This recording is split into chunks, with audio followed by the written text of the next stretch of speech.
ভিডিওটা শুরু করছি আগের দিন সন্ধ্যাবেলা থেকে। ঠিক আছে, তো বন্ধুরা দেখো, আর সন্ধ্যাবেলা করে আমার মেয়ে একা একাই বিছনা থেকে নামলো, নেমে তারপরে মাংসের গামলা থেকে মাংস নিয়ে খাচ্ছে। সোমনাথ ওই ঘর থেকে এসে বলছে, মা তুমি কি করছো, মাংস চুরি করে খাচ্ছো। আসলে এই অভ্যাসটাও কিন্তু আমার থেকেই পেয়েছে, কারণ বিয়ের আগেও মাংস টাংস রান্না হলে না, আমি মাকে বলতাম সন্ধ্যাবেলা করে, ও মা ভাত দাও ভাত খাবো। তো এখনও সেইটা বলে না ভাত দাও ভাত খাবো, এখনও নামে, নেমে বাটিতে করে মাংস নিয়ে বসে বসে খেতে শুরু করে একাই। তারপরে আবার খাওয়া হয়ে গেলে লক্ষ্মী মেয়ের মতো আবার একা একা এঁঠোটাও মুছে দেয়।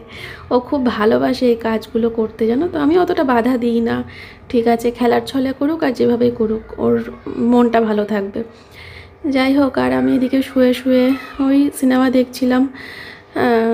এটা কালকে সন্ধ্যাবেলার ভিডিও, তো তোমাদের সাথে এই ক্লিপটুকু আমার অ্যাকচুয়ালি কালকে ব্লগটা এডিট করার সময় আমি খেয়াল করিনি, বাদ চলে গেছিলো, তাই এখন একবার শেয়ার করলাম। দত্তা দেখছিলাম, সে বাদ দাও, কালকের কথা কালকেই মিটে গেল। এখন হচ্ছে গুড মর্নিং, শুভ শুভ সকাল সবাইকে। আমি এখন রান্না করছি হচ্ছে অনেক কিছু, দুরকম পদ রান্না করব, আর ভাতটা একদম পরে বসাবো। তো দেখো, ওদিকে মাছটায় নুন হলুদ ভালো করে মাখিয়ে নিয়েছি, আর কড়াইতে তেল গরম করে তেলটা একটু ভালো করে কড়াইয়ের চারপাশে নাড়িয়ে নিলাম। আর আমার চোখ মুখের অবস্থা থেকে বুঝতেই পারছো আমার কতটা শরীরে কষ্ট হচ্ছে। আমি গলাতে তো ওড়নাটা খুলতেও পারছি না, ওড়নাটা পেঁচিয়ে রেখে দিয়েছি, কারণ গলায় ওড়না পেঁচানো থাকলে বেশ আরাম লাগছে। হ্যাঁ, সোমনাথকে বলেছি ও সন্ধ্যাবেলা করে একটু ওষুধ এনে দিতে, তো ও ওষুধ দেখতে পেয়েছো তোমরা, এনে দিয়েছে। ওটা আগের ব্লগে দেখে নিয়েছো বোধহয়, নাকি এই ব্লগে দেখবে, আমার কিছু মনে পড়ছে না। আমার অ্যাকচুয়ালি মাথা কাজই করছে না, এটুকু বলতে পারি তোমাদেরকে। হ্যাং করে গেছে আমার মাথা, আমার রিসেট মারার দরকার। অ্যাকচুয়ালি আমার ব্রেনটাকে রিসেট মারলে পরে সব কিছু ফ্রেশভাবে শুরু হতো। আমার মাথার মধ্যে সব কি হয়ে গেছে আমি জানি না। তো জামা কাপড়গুলো ওয়াশিং মেশিনে দিয়েছিলাম, বেশি কিছু নেই, জাস্ট অল্প কটাই। কারণ অল্প কটা হওয়ার কারণ আছে, কারণ একটা সোয়েটার আছে, বড় সড়ো মোটা সোয়েটার আছে একটা হলুদ রঙের, সে দার্জিলিংয়ের। আর ওই সোয়েটারটা দেওয়ার কারণে আমি বেশি কিছু দিইনি, আর অল্প কটা জিনিস দিয়েছিলাম। না হলে ওই 6 কেজি ওভার হয়ে গেলে না ওই প্রবলেম হয়, ঠিকমতো মেশিন লাস্টের দিকে গিয়ে কাজ করে না।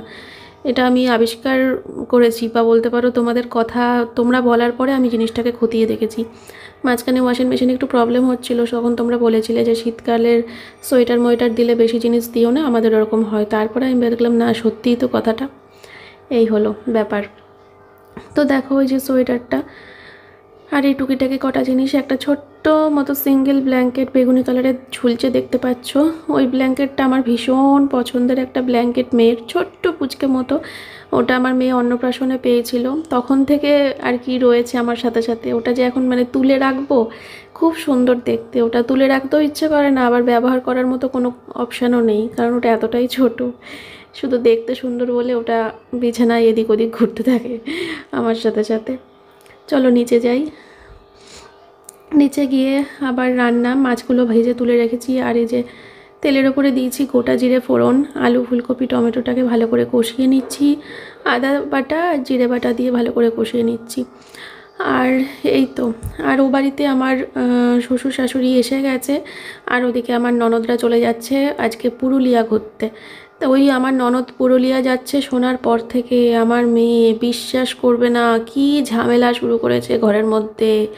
মা পিসি ঘুরতে যাচ্ছে আমাদেরকে নিয়ে চলো, পিসি ঘুরতে যাচ্ছে আমাদেরকে নিয়ে চলো, মাথা খারাপ করে দিচ্ছে। এ দেখো চিংড়ি মাছটাকে নুন হলুদ মাখিয়ে নিয়েছি, এদিকে পালং শাকটাকে কেটে নিয়েছি, তার সাথে এদিকে দেখো বেগুন পোড়া বসিয়ে দিয়েছি। ঠিক আছে, আজকে বেগুন পোড়া করবো। এই সোমনাথ বেগুন পোড়া খেতে এত ভালোবাসে, আমার মেয়েও এত ভালোবাসে। আমি বাসি কিন্তু ওদের মতো এত না, এই আর কি। আর আজকে এই রান্নাটা আমি প্রথমবার করছি, আর প্রথমবার করেই সাকসেস হয়েছি। যখন বরমশাই খেতে বসে বলে যে বর্ষা রান্নাটা কি করেছো, ওটাই হচ্ছে আমার সাকসেস, ওটাই হচ্ছে আমার আর কি পাস পাস হওয়ার সার্টিফিকেট, বুঝলে। তো ওর ওর খেয়ে খুশি মানেই ব্যাস, আর কারোর কে কী খাচ্ছে সেটা পরের কথা, কিন্তু মেয়েও ভীষণ ভালো খেয়েছে। যাই হোক, এদিকে ভাত বসিয়ে দিয়েছি ইন্ডাকশানে, আর রান্নাবান্নার কোর্স কমপ্লিট করে সব বড় ঘরে নিয়ে এসে রাখলাম। তারপরে এখন খেতে বসবো। আর এই যে বেগুনের খোসাটা ছাড়াচ্ছি, আর ওই পাটা আমার বরের না, কিন্তু আমার বর এদিকে ভিডিও শ্যুট করে দিচ্ছে। ওটা হচ্ছে আমার ননদের বর। অ্যাকচুয়ালি ও স্নান করতে এসছে, একটু আগে আমার ননদও এসেছিলো স্নান করতে। ওরা দুজনে স্নান টান করে ফ্রেশ হয়ে, মানে শ্যাম্পু করবে তো, আর গিজারে জল গরম থাকলে একটুখানি ওদের সুবিধা হবে, তার জন্য ওরা স্নান করতে এসেছিলো। নাহলে যা ঠান্ডা পড়েছে, গরম জল ছাড়া স্নান করাই যায় না গো, খুব কষ্ট, খুব কষ্ট। যাই হোক, তারপরে ওরা পুরুলিয়া বেরিয়ে যাবে। আর পুরুলিয়াতে আমি তো গেছি ঘুরতে, এর আগেও গেছিলাম, পুরুলিয়া ঘোরা হয়ে গেছে আমার। তো বেশ সুন্দর জায়গা, খুব সুন্দর জায়গা, তোমরাও চাইলে ঘুরতে যেতে পারো। আর যারা যারা এখন পুরুলিয়াতে আছো তাদের হয়তো আমার ননদের সাথে দেখা হয়েও যেতে পারে। দেখা হয়ে গেলে আমাকে একটা কমেন্ট করে দিও, ঠিক আছে? আর দেখি আমরা যাব ঘুরতে। তো এই মেয়ের যে দেখুন, আমার এত শরীর খারাপ না, সত্যি কথা বলতে আমার এখন মানে টিকিট কাটবো, আনন্দ করব, ঘুরতে যাব, সেই বিষয়টাই আমার ভিতর থেকে আসছে না। আমার এতটা শরীর খারাপ, এতটা শরীর খারাপ। ওদিকে বেগুন পোড়া দেখলে, শাকের ঘন্টটা দেখলে, আর এই হচ্ছে মাছের ঝোল। এই হচ্ছে আমাদের আজকের মেনু, লাঞ্চ আর ডিনার একসাথে।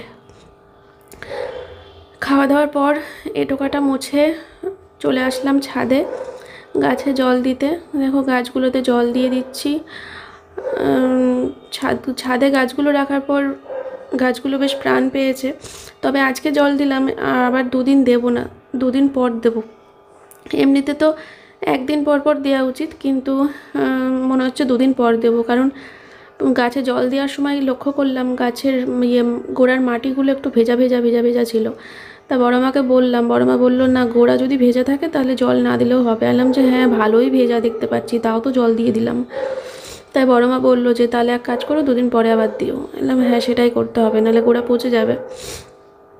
তো চলো এখন এই যে এই নীল গামলাটা এমন একটা জায়গায় রাখা থাকে না, যাতে আমাদের ট্যাঙ্কি ভরে গেলে জলটা উপচে এই গামলার মধ্যেই পড়ে। বুদ্ধিটা ভালো না? মানে গাছে জল দেওয়ার জন্য জলটা বের করতে হচ্ছে না, আমাদেরকে দাঁড়িয়ে থাকতে হচ্ছে না, কল খুলতে হচ্ছে না। ওই ট্যাঙ্কি উপচে, মোটর চালালে পরে ট্যাঙ্কি উপচে ওই নীল গামলাটার মধ্যে পড়ে, ওটা ভর্তি হয়। বেশ ভালো বুদ্ধি এটা, অবশ্য সোমনাথের বুদ্ধি। যত রকম ব্রিটিশ বুদ্ধি সব কিছু জানবে সোমনাথের মাথার থেকেই বেরোয়। এই যে তো ওকে মগটা দিয়ে দিলাম। মগটা আমাদের নিচে বাথরুমে থাকে, স্নানের মগ ওটা। আর এই বড় মা কথা বলছিল আমাদের সাথে। আমি একটু ছাদে এসেছিলাম গতকালকের ভিডিওটাতে ভয়েস ওভার দিতে, সেটা গতকালকের ভিডিওতে দেখেছো নিশ্চয়ই। তো সোমনাথকে বললাম সোয়েটারটা নিয়ে আসো, আমি এদিকে জামা কাপড়গুলো একবারে তুলে নিই, সব শুকিয়ে গেছে সকালে মেলা। এই তো আর কি। আর এদিকে নিচেও জামা কাপড়গুলো তুলতে হবে, নিচেও দেখো অনেক জামা কাপড় ভরে গেছে। এগুলো সব আগের দিনের কাঁচা ছিল, সব গরম গরম হয়ে গেছে। এবার এগুলো তুলে ফেলে ভাজ কবে হবে জানি না। ভাজ তো ওই বিছনার উপরে রেখে দিই, পরে করছি করে রেখে দিই। তারপরে যখন ওই যাই শাড়ির অর্ডার টর্ডার আনতে, মা যখন আসে না, মা আসলে পরে মা সবার আগে মনে হয় দেখে বিছনার উপরে জামা কাপড় কেচে জড়ো করে রাখা আছে কিনা, মা ভাজ করে দেয়। এর আগেও 2বার 3বার মা এসছে, মা এসে যে এই জামা কাপড়গুলো ভাজ করে রেখেছে। আমি আসি বাড়িতে, এসে দেখি বিছানার উপরে সব পাট পাট করে ভাজ করে রাখা। আমি তো তখন কি বলবো, কি খুশি হই, আর ভাবি যে মা এসে এই কাজগুলো করে। দিয়ে আমি তখন আবার ওগুলো আলমারিতে ঢুকিয়ে দিই পাট পাট করে, আমার আর ভাজ করতে লাগে না। আসলে এত ঢালাই জামা কাপড় হয়ে যায় না, মাও মনে হয় ভাজ করতে করতে ভাবে যে মেয়ে কত জামা কাপড় একদিনের কাছে। যাই হোক, এই আর কি। রোজ রোজ মেশিনটা চালাই না, ওই 4 দিন 3 দিন পর পর মেশিনটা চালাই, তার জন্য এই অবস্থাটা হয় আর কি। রেগুলার চালালে জানি না সেটা ভালো হবে কি না কারেন্টের বিলের পক্ষে। এই তো। আর এই যে 3টে প্যান্ট, একটা দেখছো এই সিঁড়ির দরজায়, আর 2টো দড়িতে, এগুলো আমাদেরই প্যান্ট, এগুলো মেলে নেব বলছি, এগুলোও তুলে নেব। আর এই সোমনাথ এই বারান্দায় গাছগুলোতে জল দিচ্ছে, তো আমি ওকে বললাম যে জল দেওয়া হয়ে গেছে, তাহলে একটু ধরো। তো সোমনাথ আবার গাছে জলটা দিয়ে মগটা রেখে এগুলো ধরবে বলে এগিয়ে আসছে। যাই হোক, চলো এখন ঘরে গিয়ে শোবো। শুয়ে তারপরে আর কি বাকি কাজ, মানে বাকি কথা। শোয়ার পরে তো একটাই কথা, সেটা হচ্ছে টিভি দেখা। আর ওইদিকে ওই জামা কাপড়গুলো তুলতে গিয়ে ওই একটা রড খুলে গেছে, তো ভাবছিলাম ওটা সেট করব, তারপরে আবার ভাবলাম যে ধুর সেট থাক, পরে করব। এই ভেবে আবার চলে আসলাম। ও বাবা, এই যে দেখো সোমনাথ এই গাছগুলোয় জল দিলে এইমাত্র কি সুন্দর ফুটেছে না সব ফুলগুলো, বেশ লক্ষ্মীমন্ত লাগছে গাছগুলোকে। হ্যালো বন্ধুরা, এখন বাজে হচ্ছে 7:35।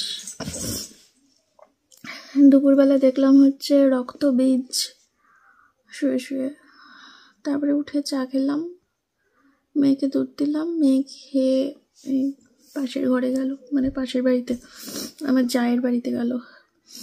আর সোমনাথ গেল হচ্ছে ওকে ওষুধ আনতে আমার। আর আমি এখন চালালাম হচ্ছে রক্ত রহস্য, কোয়েল মল্লিকের রক্ত বীজ, তারপরে রক্ত রহস্য। রক্তে পেয়েছে আমাকে আজকে। ঠিক আছে চলো, আজকে মনে হয় 5 মিনিটের ব্লগ দেবো, 5 মিনিটের, তাও ডেলি রোজের আপডেট রোজ দিয়ে যাব, শরীর খারাপ থাকলেও।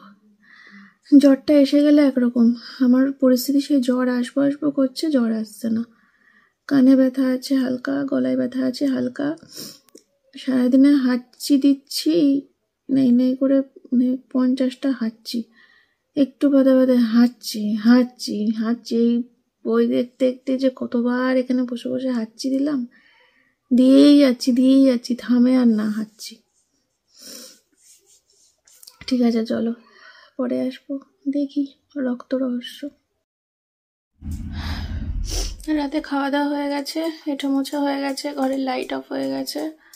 এই যে জনি এখন খেলছে, আর মেয়ে আর সোমনাথ ব্রাশ করতে গেছে, ব্রাশ করে এসে ওরা শোবে।